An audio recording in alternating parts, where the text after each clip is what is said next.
Between 1968 and 1972, America launched 9 human missions to the moon, 6 of which successfully touched down, allowing 12 men to walk on the lunar surface. NASA's next chapter of lunar exploration, called Artemis, has the task of not just going to the moon, to create a long-term human presence on and around it, but also to prepare for ever more complex human missions to Mars. In short, everything we must be able to do here, we must first do here. So what will an Artemis mission look like? Everything is designed and tested with our most important element in mind, the astronauts.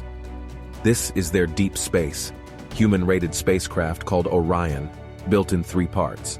The crew module, where up to 4 astronauts will live and work throughout the flight.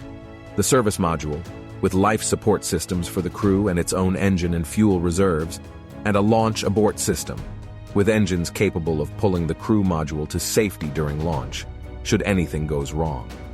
To accomplish the task of launching our crew and heavy payloads, NASA is building the Space Launch System, comprising of a cargo hold, an exploration upper stage, a massive core stage, and 2 extended solid rocket boosters.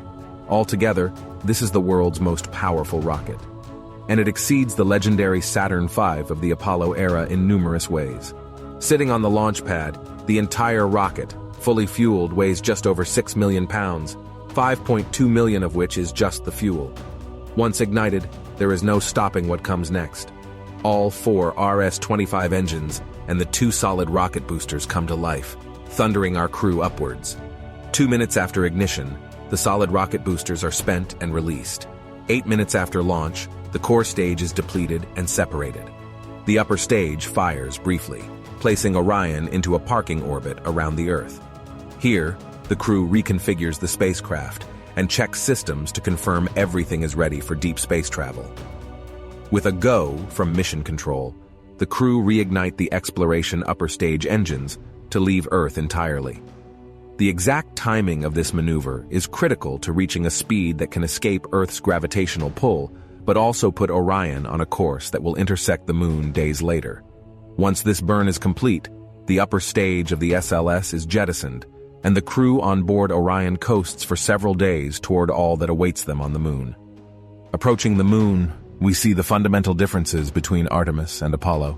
Instead of requiring Orion to serve as an expendable lunar command module or carry a constrained lunar lander, the Artemis missions will take advantage of a different approach: pre-staging. Everything needed for lunar missions will be positioned in advance by commercial and international partners. This includes rovers, science experiments, and human-rated systems on the surface. But it also includes a dedicated lunar station in orbit around the moon, called Gateway.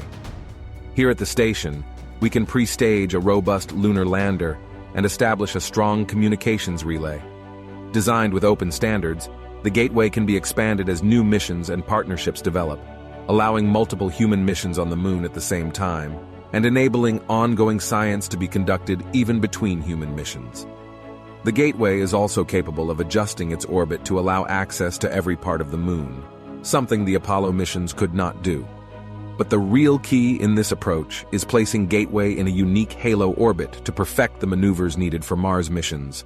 And, with a growing list of commercial and international opportunities, Gateway is an ideal hub between Earth and all that lies beyond.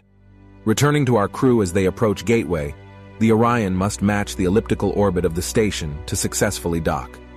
Once on board, pre-selected crew members transfer to the lunar lander, while those assigned to Gateway remains on the station.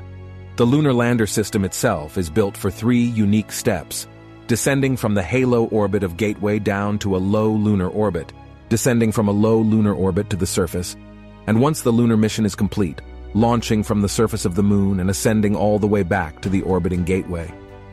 Once back aboard the Orion spacecraft and undocked from Gateway, the crew fire their engines to break out of the halo orbit and once again sling the spacecraft around the moon, placing it on a multi-day trajectory back towards Earth. As they near the end of this journey, the service module is released, and the crew module is oriented heat shield first. Entering Earth's atmosphere at 25,000 miles per hour, the friction of air slows Orion considerably, while also subjecting it to temperatures of 5,000 degrees. With the Orion now at just 300 miles per hour, a series of parachutes, uniquely tested and produced for this moment deploy, decelerating the craft to just 20 miles per hour for splashdown. With each successful mission, Artemis ushers in the next wave of men and women to explore our moon, and proves that together, we're ready to go beyond.